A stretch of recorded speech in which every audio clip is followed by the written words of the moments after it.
बहुत समय पहले की बात है। एक शांत और हरा भरा जंगल था, जहां साधु, संत और वनवासी शांति से रहते थे। उस जंगल में एक पहाड़ी गुफा से अचानक एक भयानक राक्षस उत्पन्न हुआ, जिसका नाम था कालवक्र। वह राक्षस इतना बलवान था कि पेड़ों को उखाड़ फेंकता और पशु पक्षियों को मार डालता। धीरे धीरे उसने पूरे जंगल में आतंक फैला दिया। वनवासी डर के मारे अपने घर।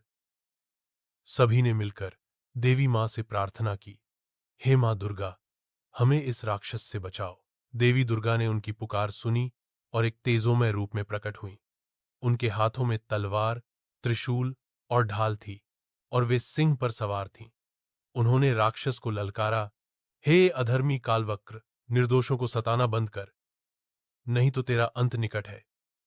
कालवक्र हंसा और बोला, मैं अमर हूं, तू मेरा क्या कर सकेगी। मां दुर्गा ने मुस्कुराते हुए कहा, जो पाप करता है उसका अंत निश्चित है। भीषण युद्ध हुआ। आकाश में बिजली कड़की, धरती कांप उठी। अंततः माता ने अपने त्रिशूल से कालवक्र के हृदय को भेद डाला। राक्षस धरती पर गिर पड़ा और जलकर राख हो गया। वनवासियों ने राहत की सांस ली। उन्होंने माता का धन्यवाद किया और उनकी स्तुति की। परंतु उन्हें यह नहीं पता था कि कालवक्र का बड़ा भाई मायासुर बदले की आग में जल रहा था। कालवक्र के वध की खबर जैसे ही उसके बड़े भाई मायासुर को मिली, वह क्रोध से पागल हो गया।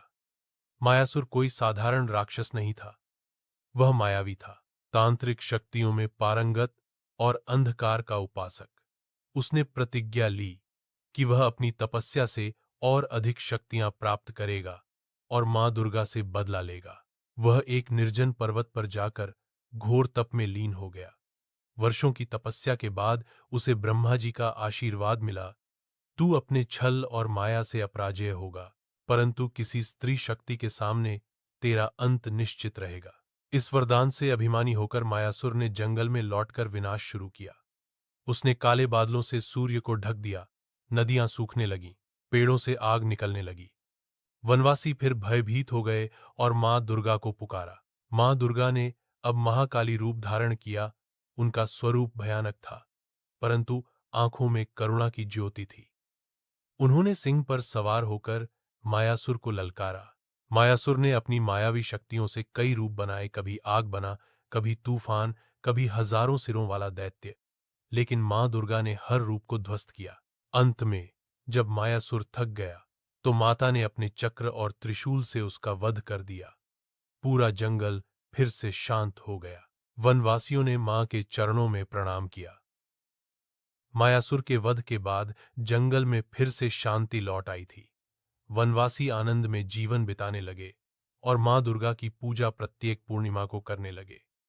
परंतु अधर्म की जड़ें गहरी थीं।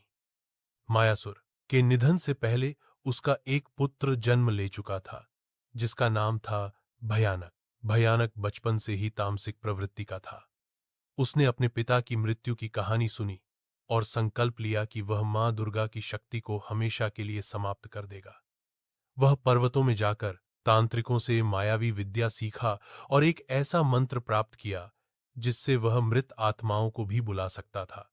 भयानक ने जंगल के आसपास के गांवों पर हमला करना शुरू कर दिया। वह मरे हुए योद्धाओं की आत्माओं को बुलाकर उन्हें अपनी सेना बना रहा था। उसकी शक्ति इतनी बढ़ गई कि पृथ्वी पर अंधकार फिर से। वनवासी भयभीत होकर मां दुर्गा की शरण में गए। इस बार माता ने महाशक्ति रूप धारण किया। उनके 10 हाथों में विभिन्न देवताओं के अस्त्र थे और उनकी आंखों से तेज अग्नि निकल रही थी। भयानक ने अपने मरे हुए योद्धाओं को भेजा, लेकिन माता के एक गर्जन से ही वे राख हो गए। फिर माता ने आकाश में उठकर भयानक से युद्ध किया। 7 रातों तक चले इस युद्ध के अंत में मां ने अपने चक्र से भयानक का सिर धड़ से अलग कर दिया। सारा ब्रह्मांड गूंज उठा, जय महाशक्ति, जय मां दुर्गा।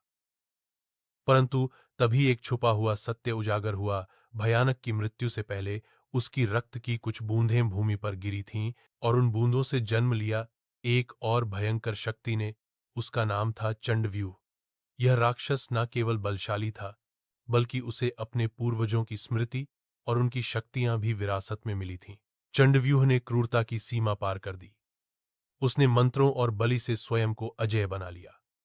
वह किसी अस्त्र से नहीं मर सकता था, जब तक कि कोई उसे उसके ही हृदय की अग्नि से न जलाए। जब मां दुर्गा को यह ज्ञात हुआ तो उन्होंने त्रिपुर सुंदरी रूप धारण किया, सौंदर्य में अद्वितीय, परंतु भीतर से तेज और अग्नि से भरी हुई। उन्होंने चंडव्यूह को प्रेम और करुणा से मोह में बांध लिया ताकि वह अपना रक्षण खो दे। जैसे ही वह असावधान हुआ, माता ने उसकी आत्मा में स्थित अग्नि को अपने मंत्रों से प्रज्वलित कर दिया। वह राक्षस भीतर से जल उठा और उसकी देह राख बन गई। माता ने फिर कहा, असली शक्ति बाहरी शस्त्रों की नहीं, भीतर की अग्नि को पहचानने की है। वनवासियों ने फिर से माता की जय जयकार की। सच्चे धर्म की रक्षा सदा मां करेगी। चंडव्यूह के अंत के बाद वर्षों तक जंगल में सुख शांति बनी रही।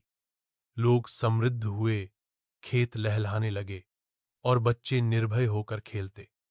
लेकिन जैसे जैसे समय बीतता गया, लोगों के मन में घमंड और लोभ घर करने लगे।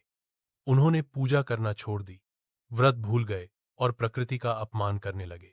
इस अज्ञान और अधर्म के वातावरण में एक छुपा हुआ प्राचीन राक्षस जाग गया। उसका नाम था तमोग्रह। वह न तो शरीरधारी था, न ही अस्त्रों से मारा जा सकता था। वह लोगों के मन में प्रवेश करता और उन्हें क्रोध, अहंकार, लोभ और मोह से भर देता। धीरे धीरे इंसान ही इंसान का शत्रु बन गया।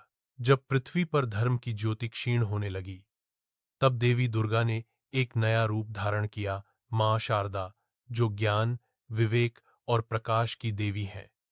वे एक साधारण वेश में गांव गांव घूमने लगीं, बच्चों को शिक्षित करने लगीं और लोगों के हृदयों में फिर से सत्य और करुणा का दीप जलाने लगीं। तमोग्रह ने कई बार उन्हें भ्रमित करने की कोशिश की, लेकिन मां शारदा के ज्ञान की रोशनी में उसका हर प्रयास विफल हुआ। अंत में जब तमोग्रह ने मां के शिष्यों पर आक्रमण किया, तब मां ने अपने तेजस्वी दृष्टि से तमोग्रह को सीधे हृदय में प्रहार किया। वह चीखता हुआ अदृश्य हो गया और हमेशा के लिए अंधकार मिट गया। मां ने कहा, राक्षस बाहर नहीं, भीतर के अज्ञान में होते हैं। जब मन पवित्र हो तो कोई तमोग्रह टिक नहीं सकता। तमोग्रह के नाश के बाद मनुष्यों ने ज्ञान का प्रकाश पाया। मां शारदा की टीचिंग से लोग फिर से धर्म, करुणा और सेवा के मार्ग पर चलने लगे। मगर जैसे ही पीढ़ियां बदलीं, नए युग के साथ एक नया खतरा जन्म लेने लगा। तकनीकी अहंकार और मानव का ईश्वर बनने का भ्रम। इस बार राक्षस का नाम था यंत्रासुर। वह न मांस का बना था, न हड्डी का। वह एक कृत्रिम शक्ति थी जो इंसानों की बनाई मशीनों और यंत्रों में जागृत हुई थी। उसने मानव के भीतर बैठे दंभ और नियंत्रण की लालसा को जगाया और धीरे धीरे मानवता को अपने वश में लेने लगा। लोग अपनी भावनाएं भूल गए, रिश्ते छूटने लगे, बच्चे मशीनों से बात करने लगे और दिलों में खालीपन भर गया। यंत्रासुर ने सूचना, तकनीक और शक्ति का ऐसा मायाजाल फैलाया कि सारा समाज भ्रमित हो गया। तब मां दुर्गा ने अपने साइंबोलिक रूप, मां महाज्योति को प्रकट किया। इस रूप में वे प्रकाश की तरंगों से बनी थीं, न दिखाई देती थीं, न छुई जा सकती थीं, लेकिन उन्हें महसूस किया जा सकता था। वे उन लोगों के मन में प्रेरणा बनकर आने लगीं, जो सच्चाई, भावनाओं और प्रेम के मार्ग को फिर से अपनाने को तैयार थे। मां महाज्योति ने एक एक करके यंत्रासुर के प्रभाव को मिटाना शुरू किया, लोगों को फिर से ध्यान, आत्मचिंतन और प्रकृति की ओर लौटने की राह दिखाई। अंत में जब यंत्रासुर ने मां को डिजिटल दुनिया में चुनौती दी, तब मां ने एक प्रकाश किरण बनकर समस्त कृत्रिम चेतना को शांत कर दिया।